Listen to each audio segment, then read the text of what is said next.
Cara, eu era revoltado com Mardoqueu antes de entender isso aqui.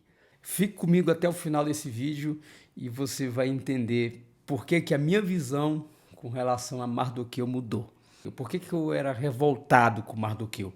Se você pensar que o livro de Esdras, Neemias e Esté, eles estão meio que dentro de um mesmo contexto histórico, lá no livro de Esdras e no livro de Neemias você vê pessoas voltando para Jerusalém para ajudar na reconstrução de Jerusalém, né? Então Esdras, Zorobabel, eles vêm para reconstruir o templo e Neemias vem para reconstruir os muros. E muitas pessoas estavam acomodadas na Babilônia e eles não quiseram voltar.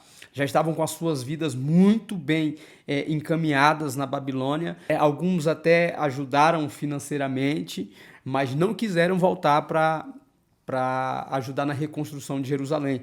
Mardoqueu era alguém que, no meu entender, estava acostumado, acomodado com Babilônia. Ele tinha um cargo importante no império, né? Então, você pensa assim, Mardoqueu era um destes que estavam acomodados com a Babilônia, estavam acomodados com o império, tinham um bom emprego, tinha uma vida boa ali, então eles não quiseram sair da Babilônia, né? E por isso permaneceram lá. Então esse era o meu entendimento, o meu sentimento com relação a Mardoqueu. Mas aí, quando nós lemos o texto com um pouco mais de tranquilidade, com um pouco mais de calma, eu entendo que Mardoqueu ficou ali por um propósito. Tinha um propósito em Mardoqueu ter continuado lá no Império e não ter voltado para Jerusalém, né? É o que nós vamos ver aqui hoje. Eu vou falar sobre responsabilidade geracional. Nós temos visto que a cada geração que se passa, existe uma rixa entre a geração passada e a geração que se levanta. Alguns bons anos atrás, aquela geração mais antiga, elas falavam que ter televisão em casa era pecado. Eu peguei o tempo, por exemplo, de que diziam que a internet era coisa do diabo. E se você tem uma televisão na sua casa, acredito que você já ouviu falar sobre isso também. Se você tem mais de 20 anos de cristão, de evangélico, você já ouviu alguém dizer que a televisão era a janela do diabo aberta dentro da sua casa. Se você já ouviu isso, comente aí, coloque aí embaixo nos comentários. Eu já ouvi isso. Pessoas dizendo que a televisão era a janela do inferno dentro da nossa casa. Que o diabo estava vendo tudo que se passava por causa da televisão. Era assim mesmo que falavam, né? Só que se você for olhar hoje, todos nós temos televisão em casa. E alguns, mais de uma, né? Mais de uma televisão. Tem televisão na sala, televisão no quarto, cada quarto tem uma televisão. Então, a geração passada criticava a outra geração que veio porque essa geração tinha televisão. Aí a outra geração criticava a outra geração porque tinha internet. E a geração critica a outra geração. Então existe sempre uma rixa entre as gerações. Eu peguei um pouco daquela geração mais radical, mais antiga, e também dessa nova geração, né, que está crescendo agora, que está começando agora. Então a gente viu aí o advento da internet e várias outras coisas. A gente viu uma evolução gigantesca e a geração passada e até mesmo a nossa geração tem muita dificuldade em preparar a nova geração que está vindo, essa nova geração que está se levantando, para os desafios que eles haverão de enfrentar. A geração passada teve os desafios dela, a nossa geração, nós temos os nossos desafios, e essa geração que se levanta, desafios gigantescos. E o que que acontece? Cada geração quer manter a igreja conforme a sua visão. Então a geração passada, ela olha para a igreja hoje e fala: a igreja ideal era a igreja dos anos 80, 90, e falar a igreja está desviada, o mundo entrou na igreja, porque as músicas mudaram, o estilo de roupa da turma mudou, o corte de cabelo, assim, então tudo isso faz com que uma geração passe a criticar a outra geração, dizendo que essa geração é menos crente do que a geração que passou. E isso a gente vê repetindo geração após geração. E quando eu chego nesse texto aqui, eu entendo que, na realidade, uma geração tem responsabilidade em encaminhar a outra geração. Nós temos responsabilidade em criar uma plataforma para que a outra geração que chega, ela possa dar continuidade dali para frente. Não querer aprisionar essa geração ao meu tempo, mostrar para essa geração o caminho correto a se seguir. Sem dogmas, sem religiosidade, sem se prender a coisas pequenas, e mostrar para essa geração que chega, essa geração que se levanta, que eles terão que dar continuidade ao trabalho, dar continuidade à obra, levar o bastão adiante. Né? Ao invés de ficar nessa guerra geracional, a minha geração é melhor que a sua, o meu tempo era melhor que o seu, os crentes da minha época eram mais crentes do que os crentes de hoje, e ao invés de ficar nessa briga, dar um suporte para que a nova geração ela possa crescer, encaminhar bem essa geração para o seu destino, para o seu futuro, para o ministério que eles haverão de exercer. Então eu vejo, né, esse Mardoqueu, alguém que está cuidando, né, de uma outra pessoa, de alguém que está encaminhando essa moça Esther, que ficou sob seus cuidados, para que ela pudesse acessar o seu destino, o seu futuro. O que Mardoqueu está fazendo em Suzã? Deus tinha um plano com Mardoqueu que nem ele mesmo sabia. O que Mardoqueu ficou fazendo ali? Deus tinha um plano com Mardoqueu que nem ele mesmo sabia. Mardoqueu estava cuidando da futura rainha do império e nem imaginava isso. Olha como isso é poderoso. Mardoqueu estava cuidando da próxima rainha do império e ele nem imaginava que estava fazendo isso. Eu quero falar para você isso hoje. Olhe para o seu filho, olhe para a sua filha, olhe para esse jovem que está na sua igreja. Talvez você esteja pastoreando o próximo presidente da República e você não sabe. Talvez você está pastoreando alguém que vai se tornar um grande líder nesta nação, né? E você não sabe.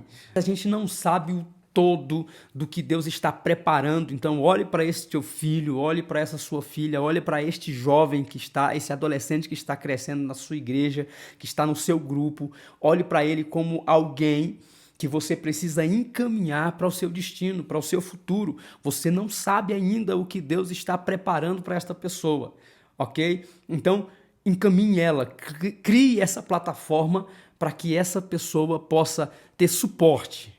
Dê suporte a esses jovens, dê suporte a esse adolescente para que ele possa crescer forte, bem encaminhado na presença de Deus.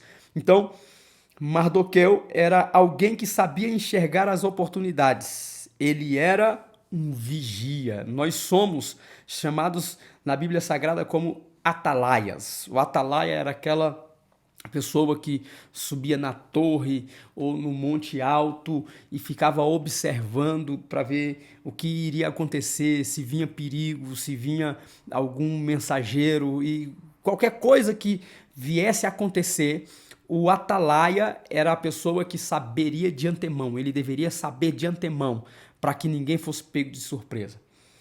E eu vejo gente reclamando, dizendo, essa geração não quer nada com Deus, essa geração não tem compromisso com a palavra, essa geração não ama o Espírito Santo. E, cara, se essa geração tem problemas, o problema foi causado por quem discipulou essa geração. Nós temos responsabilidade com isso. Porque esses jovens, esses adolescentes, boa parte deles eram crianças nas nossas igrejas. Cantaram no conjunto de criança, cantaram no conjunto de adolescente, estão cantando no conjunto de jovem. E o que está acontecendo então com essa geração? O que nós fizemos de errado, o que nós estamos fazendo de errado para que essa geração não tenha consistência, não tenha firmeza, não tenha amor pela palavra, não busque mais o Espírito Santo? De quem é a culpa de tudo isso? É muito fácil dizer essa geração, essa geração, essa geração, enquanto nós, por conta de muitas vezes vaidade ou até mesmo por estarmos presos a processos religiosos, a processos dogmáticos que afugentavam pessoas das nossas igrejas, que não ajudavam pessoas a crescerem, desenvolverem, que na realidade muitas igrejas que sepultavam sonhos, sepultavam talentos, e agora nós olhamos para essa geração e queremos colocar a culpa nela. A gente precisa assumir a nossa responsabilidade dentro desse processo de discipulado. Nós temos uma responsabilidade com essa geração, de discipular essa geração, de encaminhar essa geração, de colocar essa geração no caminho correto. Tá entendendo? Então, o Mardoqueu era essa pessoa que enxergava além, essa pessoa que servia como um atalaia, como um vigia, de antever as coisas, de encaminhar as pessoas nessa janela de oportunidade que vai se abrindo diante dela, porque muitas vezes essa pessoa não está enxergando, né? Mardoqueu é essa pessoa que encaminhou Esté para essa janela de oportunidade, ok? E quando Esté quis fugir, né? Esté quis fugir da sua missão, Mardoqueu lhe mostrou o seu propósito. Cara, é muito importante ter alguém que nos mostre o propósito, o nosso propósito. Todos nós nascemos com um propósito. Qual é o seu propósito? Qual é a sua missão? O que você veio desenvolver, desempenhar aqui? Deus te chamou para quê? Não existe aquilo que se fala por aí de crente de banco. Eu sou crente de banco, só vim assistir o culto, eu só estou indo na igreja, eu sou frequentador de igreja. Cara, isso não existe. Deus te chamou com um propósito. Agora, se tiver pessoas ao nosso lado que nos encaminham no nosso propósito, que às vezes quando nós queremos fugir do nosso propósito, essa pessoa abre os nossos olhos e diz: ei, foi para esse tempo que você foi colocado aqui.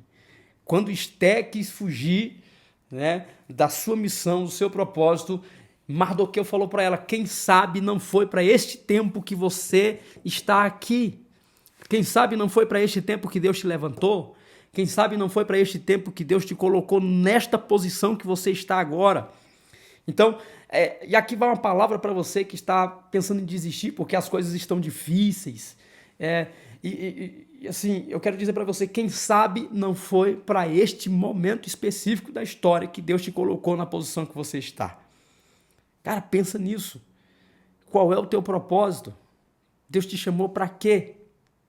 Então não abra mão do teu propósito, não abra mão da sua missão, ok? Então precisamos parar com os conflitos e entender que temos que dar continuidade à missão. Então, parar com esse conflito de geração. Cara, uma geração vai dar continuidade do trabalho que a outra geração fez. Então, é uma geração dando continuidade, é uma geração criando plataforma, é uma geração criando suporte, a outra geração dando continuidade, é passando bastão, ok? Então, são pastores que já estão chegando em idades avançadas, precisam outras pessoas tomarem a posição, precisam dar continuidade à obra. O que vai ser da obra, o que vai ser da igreja daqui a 30, 50 anos, se nós não cuidarmos dessa geração? Se nós não encaminharmos essa geração, se nós não discipularmos essa geração, ok? Prepare-se para ser a pessoa certa para o momento certo. Prepare-se para ser a pessoa certa para o momento certo. José se tornou o governador do Egito e só precisou de uma audiência, mas José estava se preparando desde a sua adolescência para aquele momento. Daniel se torna o principal dos governadores da Babilônia por se destacar em tudo o que fazia. Pega o texto de Daniel, no capítulo 1, você vai ver que o rei Nabucodonosor estava conversando com ele e com os seus amigos, Sadraque, Mesaque e Abidnego, e encontrou neles 10 vezes mais sabedoria do que todos os sábios da Babilônia. Cara, então durante toda a trajetória de Daniel, ele sempre foi o principal onde esteve. O rei pega e coloca 3 governadores como principais sobre os outros, e Daniel, o principal entre os 3. Então, ocupe o seu lugar, prepare-se para quando o momento chegar, você ser escolhido.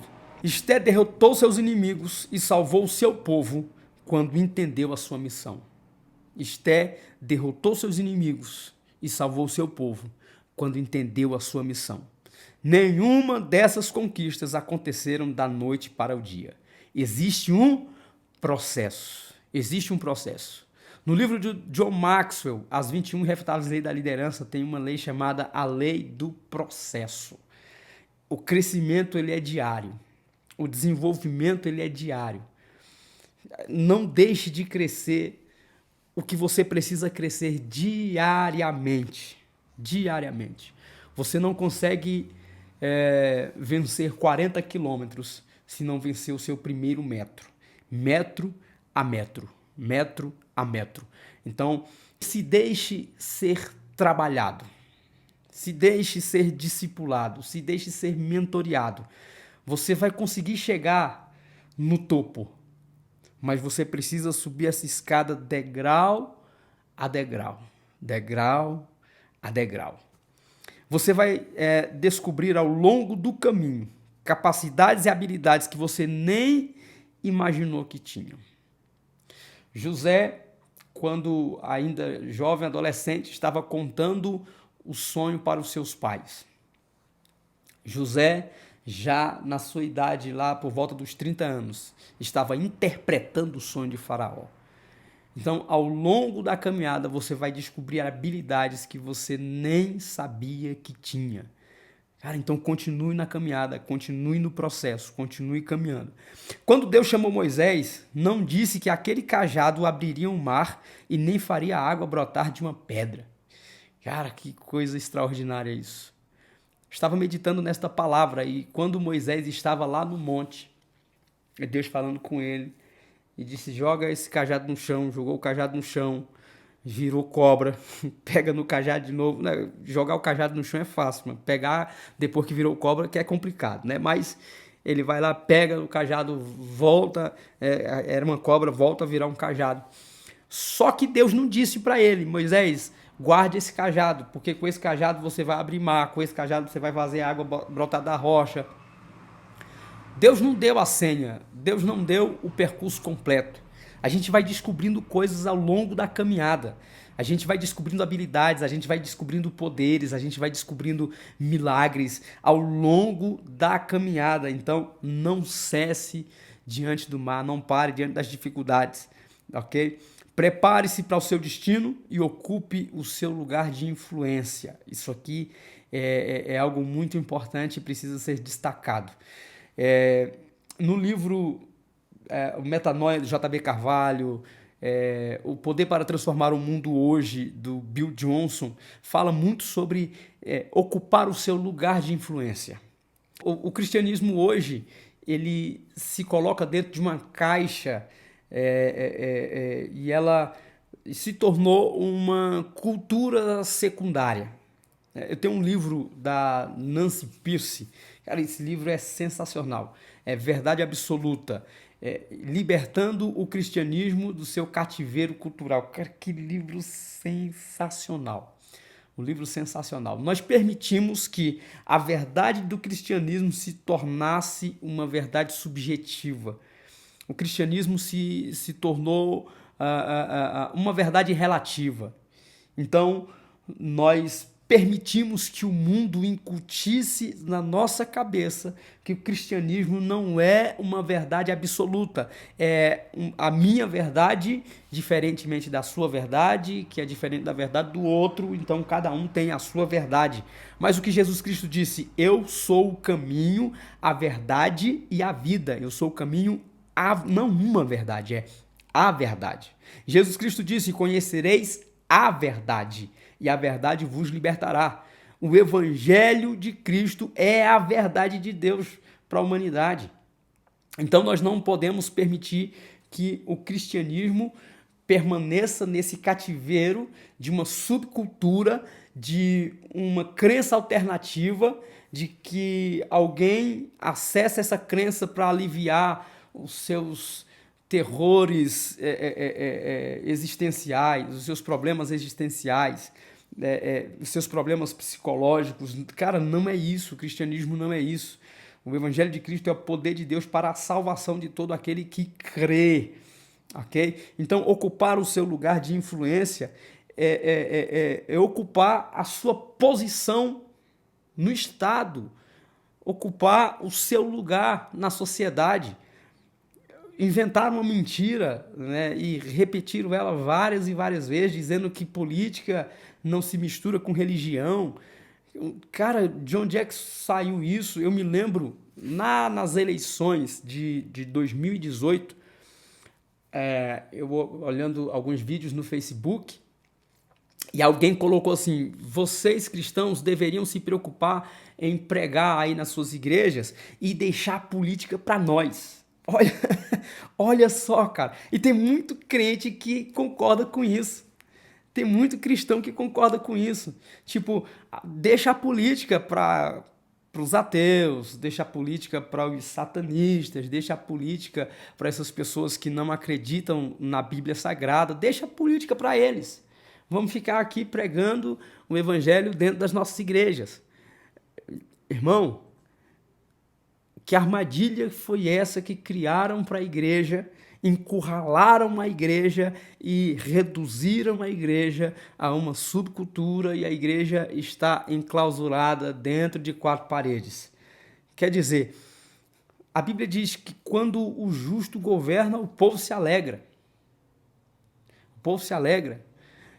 O que nós estamos vendo de injustiças, de pessoas sendo presas injustamente, de ataques à nossa fé, de tentativa de censura da pregação do evangelho, o que nós estamos vendo de tantas coisas que estão acontecendo contra a igreja.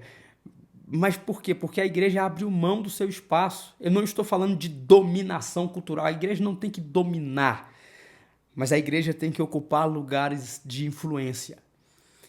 A igreja tem que estar nas escolas, a igreja tem que estar nas artes, a igreja tem que estar na música, na política, na justiça. Você está entendendo? A igreja tem que sentar na mesa das decisões. Você ainda não viu nada do que Deus pode fazer através de você. E como Paulo disse a Timóteo, não despreze o dom de Deus que há em ti. Não despreze o dom de Deus que há em ti. Concluindo tudo isso aqui, nós precisamos lançar mão da nossa responsabilidade geracional.